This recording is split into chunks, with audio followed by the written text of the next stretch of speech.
imposter syndrome is real. It's very, very real. When you can achieve, you are one of those people who feels like you got lucky for achieving. When you can't achieve, you feel like you're one of those people that deserves to achieve. So if you're sitting there feeling like, you're the shit and no one's ever noticed, you can't actually achieve dick. But if you're the kind of person that has achieved incredible things and you're like, it's all going to end one day.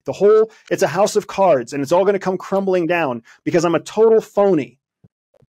You might actually be the kind of person that can make it as long as you don't self-destruct. CIA taught us that we all have a big self-destruct button on our chest. We call it our red button of self-destruction. And CIA taught us that because if you're ever captured, if you're ever interrogated, you have to trust that as long as there's plausible deniability, you won't be executed, right? As long as there's a shadow of a doubt that you might not be a CIA officer, there's a chance that you'll survive. But as soon as you fucking hit that red button, as soon as you're like, you got me. Oh, sorry, Russia, my bad. I thought I could do this. I really am a spy. You really should just send me back to America. You don't need to create a big international incident. That's when they shoot you because they know they can, because the president will deny you and the list goes on and on and on.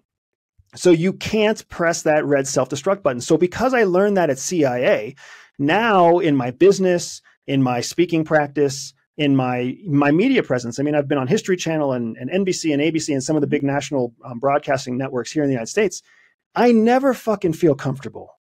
Like, it's never a comfortable thing. You always wonder which interview will be the interview where I blow up. Which one is it going to be? Which one is it going to be that tanks my career? Which one is it going to be where some group of like far left or far right crazies take my message out of context and then I have a shooter at my front door? When's it going to happen? Because it's going to happen. It's just a matter of when. And you have to show up every day knowing that there's a firing line and hoping that they're just a bunch of bad shots. So there's a big element of that. And the only reason I keep going is because I know that the fastest way to fail is to quit. You can fail later. You can fail slowly. You can fail possibly never if you keep trying.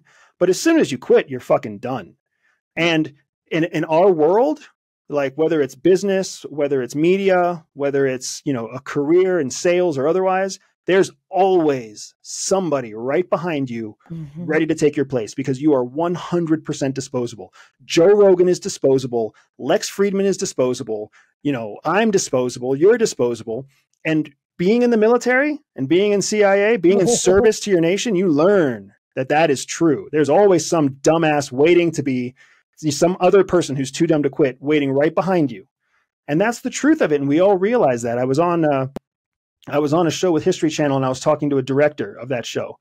And, he was saying that there may or may not be another season that gets awarded. And if there is another season, he hopes that I come back. And I was like, I don't really know if I want to come back. Like, it's not a lot of fun making TV shows. And he was like, it doesn't matter if it's fun. He's like, you don't know how long your flame of relevancy is going to last. So you have to stay in that flame because it will go out.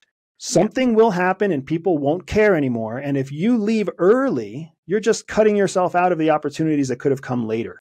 So, I struggle with imposter syndrome. I struggle with energy to keep going. I know that one of these days I'm going to self-destruct, but you just got to keep pushing because hopefully it'll make a good interview episode when it happens. So fresh on